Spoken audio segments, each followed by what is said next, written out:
શ્રી સ્વામિનારાયણ ભગવાનની જય. સ્વામિનારાયણ હરે સ્વામિવારની જય. જેના હૈયામાં જગત પ્રધાન હોય તે બીજાના હૈયામાં જગત શું કાઢશે? જગત પ્રધાન એટલે સાધુમાં એ ગ્રસ્ત એકલા સાધુમાં જેને જગત પ્રધાન હોય, જગતની વાતો કરતા હોય, જગતનું રસ લેતા હોય, જગત બધી ચર્ચા કરતા હોય, એ સાધુ હોય તો એ ભલે સાધુ હોય પણ જગત કાઢશે નહીં. બીજાના જીવન ક્યાંથી કાઢશે? નહીં જ કાઢે. ને ત્યાગી ગ્રસ્ત હોય પણ પોતાની સમજણ પ્રમાણે બીજાને સમજાવે. એમ છે જે મારા જેવું સમજે તો ઠીક. આ મોટું અભિમાન છે. આપણે દરેકને આપણે પ્રવચન કરતા હોઈએ તો એમાં આ ભાવ હોય કે મારા જેવું સમજે તો ઠીક, પણ એ વાત બરાબર નથી. સ્વામિનારાયણ હરે સ્વામી વાત કરી છે. સંગ કરવામાં અને સત્સંગ કરનારામાં પણ બહુ ભેદ છે. સંગ કરનારામાં અને સંગ કરવામાં અને સત્સંગ કરનારામાં બહુ ભેદ છે. જમીનો આસમાનનો ભેદ છે. કેમ જે મહારાજનો સંગ કેટલાક સાધુએ કર્યો ને ગ્રહસ્થે પણ કર્યો, પણ સમજણમાં અનંત ભેદ પડ્યા છે. શ્રીજી મહારાજનો સમાગમ તો ગ્રહસ્થો પણ અને ત્યાગી પણ સમાગમ કર્યો છે, પણ સમજણમાં અનંત ભેદ પડ્યા છે. અનંત ભેદ ને સમાગમ કરો ને ભેળું રહેવું તેમાં પણ ઘણો ફેર છે. સમાગમ કરો ને ભેગું રહેવું તો એમાં ઘણો ભેદ છે. જેમ ગાયના આવમાં ઈતરડી રહે છે પણ તેને દૂધનો સ્વાદ આવતો નથી, ને વાછરું છે તે છેટે રહે છે તો પણ તેને દૂધનો સ્વાદ આવે છે. સુંદર દ્રષ્ટાંત આપીને વાત કરી કે આપણે બધા રહીએ છીએ પણ અનંત ભેદ પડે છે. કેમ કે જેવી સમજણ, જેવો અનુભવ, જેવું એને કહીને આનંદ મહારાજનું ભલે મહારાજનું સમાગમ કર્યો બધા, પણ ઘણો ભેદ પડ્યો છે. અનંત ભેદ પડ્યા છે. સ્વામિનારાયણ હરે સ્વામી વાત કરી છે. નિરંતર સર્વક્રિયામાં પાછું વાળીને જોવું છે. મારે ભગવાન ભજવા છે ને હું શું કરું છું એમ જોયા કરવું. આપણે ઘણી વખત બહુ જોયા કરીએ તો એમ થાય કે હવે બીજું શું જોવું, હવે પણ જોયા જ કરું. કાંઈક નીકળે અંદરથી કે આ હું શું કરવા છું અને શું કરું છું. એટલે નિરંતર સર્વક્રિયામાં પાછું વાળીને જોવું છે. મારે ભગવાન ભજવા છે ને હું શું કરું છું. ટૂંકમાં ભગવાન ભજવા છે ને હું શું કરું છું. ભગવાન ભજવામાં એ નિરંતર અનુસંધાન રાખો. જો પ્રમુખ સાંઈ મહારાજે એમને આપણે સુબ્રમણ્યમાં પૂછ્યું કે તમારો બીજો શું પ્રોજેક્ટ છે? કે કથા વાર્તા સમાગમ. તો જો એ સ્વામીના અંતરમાં છે. સહેજે વિચારવું પડ્યું નથી. સહજ સ્વભાવે આ વાત નીકળી કે અમે ભગવાન ભજવાનું છે, બીજું શું કરવાનું છે. નિરંતર સર્વક્રિયામાં પાછું વાળીને જોવું જોઈએ. મારે ભગવાન ભજવા છે ને હું શું કરું છું. જે મારે ભગવાન ભજવા છે એ અનુસંધાન રહેવું જોઈએ. અને હું શું કરું છું એ અંતર્દૃષ્ટિની વાત છે. અને સખત અંતર્દૃષ્ટિની સખત અંતર્દૃષ્ટિની વાત છે કે આ હું ભગવાન ભજવા આવ્યો છું, આ બધું શું ચાલે છે એમ નિરંતર તપાસ કરવું. નહીં તો ફંટાઈ જાય. નિરંતર તપાસ ન કરીએ તો ફંટાઈ જાય અને તમને એમ લાગે કે હું ભગવાન ભજું છું, ભગવાન સંબંધી ક્રિયા કરું છું, પણ એ બધું ભગવાન ભજવાની વાત સાવ જુદી છે. અને જેતલપુરના અષ્ટાવક્રમાં કે ભગવાન ભજવા એથી બીજી કોઈ મોટી વાત નથી. શ્રીજી મહારાજે વાત કરી એ બહુ તલવારની અણી જેવું છે આ કામકાજ. સરદાર આપણે ભગવાન ભજવાની વાત એ અંતરમાં તો પ્રમુખ સાંઈ મહારાજે સહજે આ વાત નીકળી. એટલે એમને તો નક્કી જ કર્યું છે ભગવાન ભજવાનું છે, બીજું કાંઈ નહીં. તો આપણે એવી રીતે થવું જોઈએ. ભગવાન ભજવાનું, બીજી કોઈ વાતમાં આપણે ધ્યાન ના આપવું. ભગવાન ભજવાનું જ કામ છે. સ્વામિનારાયણ હરે સ્વામી વાત કરીએ, નિરંતર સર્વ પાછું વાળીને જોવું છે, મારે ભગવાન ભજવા છે ને હું શું કરું છું એમ જોયા કરું. આ ભગવાન ભજવાની વાત એ અંતરમાં ઠરી અને પાકે પાયે આપણે દ્રઢ કરી કે મારે ભગવાન જ ભજવા છે, બીજું કાંઈ કરવાનું નથી. બીજું બધું થવાનું છે, થશે, પણ ભગવાન ભજવાનું કામ બહુ મોટું છે.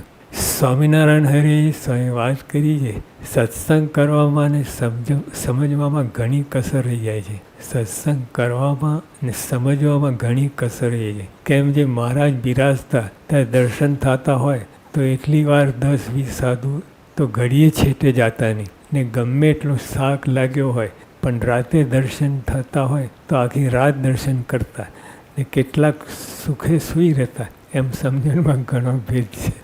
સુખે સૂઈ રહેતા, મહારાજ ભલે વાત કરતા હોય ગમે હોય પણ એમને ચહ સુખ આવતું હોય, ઊંઘનું સમાગમનું નહીં, પણ જે ઘણા ખપવાળા હોય ખરેખર તો આખી રાત મહારાજ વાત કરતા આખી રાત જાગતા. અને જાગતા એટલે નહીં આમ ઝોલા ખાતા જાગતા નહીં, પણ ખરેખર અંદર પરોવાઈ જતા હોય મહારાજની વાત, મારા સાથે એક રસ થઈ જતા અને એ રીતે સાંભળતા.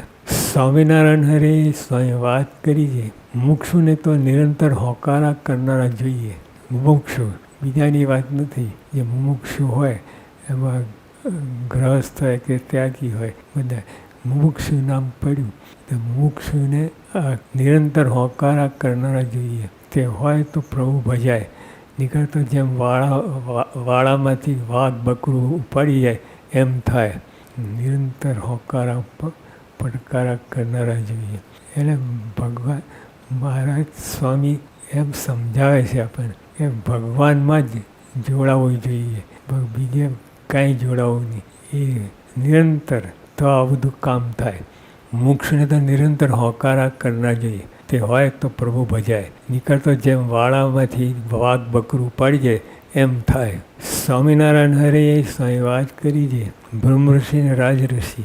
ત્યાં બ્રહ્મઋષિનો માર્ગ ઉત્તમ છે પણ તે કઠણ છે, ને રાજઋષિનો માર્ગ મુખ્ય છે, ને બહુધા એ જ પાર પાડે એવો છે. અને વિદ્યાઓ તો ઘણી છે પણ ભણવા જેવી તો બ્રહ્મ વિદ્યા છે. યોગીઓ ઘણી વાર કહેતા બ્રહ્મ વિદ્યા ભણવા જેવી તો બ્રહ્મ વિદ્યા છે. સ્વામી કોલેજમાં ગયા હતા, નારાયણ ભગતની કોલેજ, પછી બધી સ્વામી તપાસ કરી, બધી એ લોકો બધી ઘણી બધી વાત કરી. સ્વામી કંઈક ભણવા જેવી તો એક બ્રહ્મ વિદ્યા છે. એ ફીફા ત્યાંથી જ બીજ નાખી દીધેલા કોઠારી સ્વામીને, આપણે વિરક્ષાર સ્વામી પહેલાંથી જ બીજ નાખી દીધેલા કે ભણવા જેવી તો બ્રહ્મ વિદ્યા. અને આમાંથી જ બધું ઘણું ફેર પડી ગયું, એ માર્ગ જ બદલી નાખ્યો. બ્રહ્મઋષિ અને રાજઋષિ ત્યાં બ્રહ્મઋષિનો માર્ગ ઉત્તમ છે પણ તે કઠણ છે, ને રાજઋષિનો માર્ગ મુખ્ય છે, ને બહુધા એ જ પાર પડે એવો છે. અને વિદ્યાઓ તો ઘણી છે પણ ભણવા જેવી તો બ્રહ્મ વિદ્યા છે, ને એમાં જ માલ છે. ને અંતે એમ કર્યા વિના છૂટકો નથી. અંતે ગમે સરવારો કહીને આપણે ઉત્તર આવીએ છેવટે. તો સ્વામીએ કહ્યું કે ઘણું બધું કરો તમે, પણ આ બ્રહ્મ વિદ્યા ભણ્યા સિવાય છૂટકો જ નથી. અને એમાં જ માલ છે અને એ જ સરવાર રૂપે આવશે. પણ જીવ એ માર્ગે ચાલતા નથી. સ્વામી બધી ઘણી બધી વાતો કરે છે, આપણને કરે છે. પ્રમુખ સ્વામી મહારાજ યોગીઓ પર બધી ઘણી વાતો કરી છે, પણ એ માર્ગે ચાલાતું જ નથી. ગમે એમ હોય છટકબારી આપણે મનમાં ના હોય પણ તો એ થઈ જાય છે. સ્વામિનારાયણ હરે સ્વામી વાત કરી છે, મોટા સંતનો સમાગમ તો ભગવાન ભેરું રહેવું તે કરતાં પણ અધિક છે. મોટા સંતનો સમાગમ તો ભગવાન ભેરું રહેવું તે કરતાં પણ અધિક છે. કેમ જે ભગવાન તો મનુષ્ય રીતે કરે, તેથી સમજણની કસર હોય તો સંશય થઈ જાય ને અવરું પડે. માટે સાધુનો સમાગમ અધિક છે. ને 10,000 રૂપિયા ખર્ચે તે કરતાં મંદિરના રોટલા ખાઈને સાધુનું સમાગમ કરે ને સમજવા માટે તો અધિક છે. કેમ કે ઓલિયાને દેશકાળ લાગે પણ ઓલાને દેશકાળ લાગે પણ આને દેશકાળ ના લાગે. તે મહારાજે કહ્યું છે જે સત્સંગે કરીને વશ થાઉં છું એવો બીજે સાધને કંઈ વશ થતો નથી. જો મહારાજે પણ પોતે વાત કરી છે કે એ સત્સંગ કરીને વશ થાઉં છું એવા બીજા સાધને કંઈ વશ થતો નથી. એ સત્સંગ મુખ્ય છે. એટલે સત્સંગ મન દઈને કરવે. ભાઈ બેઠા હોઈએ સત્સંગ વાતો સાંભળતા હોઈએ એ ના કહેવાય, સત્સંગ ના કહેવાય. મન દઈને ખરેખર ધ્યાન આપીને અને શું વાત થાય છે એ પોતે અપનાવે એવી રીતે સત્સંગ કરે તો મારે કે એવી રીતે મહારાજે વાત કરી. સત્સંગ વશ થાવ છો એવો બીજો સાધન કંઈ વશ. અને આવો સત્સંગ આવી રીતે સત્સંગ કરતો હોય એ ભગવાન એને વશ થઈ જાય છે. એ સત્સંગ કરે તો સંસારમાંથી પણ મુકાઈ જાય. અને ખરેખર સત્સંગ કરે તો જો આપણે આવ્યા તો આપણે હેતથી પ્રીતથી આવ્યા છે, સમજણથી આ સત્સંગ કરીને નથી આવ્યા. એટલે ઘણી કસર રહી જાય છે અને આડાવરી ડોલાય છે અને માન, ઈર્ષ્યા, કપટ, છળ એ બધું અંતરમાં રહે છે. એટલે સત્સંગનો વાંક નથી. સત્સંગ ખરેખર કરે તો સંસાર મુકાઈ જાય. સંસાર મુકાઈ જાય. જ્યાં હોય ત્યાં સંસાર મુકાઈ જાય. એ સાધુ થયો હોય તો જ મૂકી જાય એવું નથી. ગમે ત્યાં હોય પણ ખરેખર સમાગમ કરે તો આ સત્સંગ સંસારમાંથી પણ મુકાઈ જાય એવી વાત છે.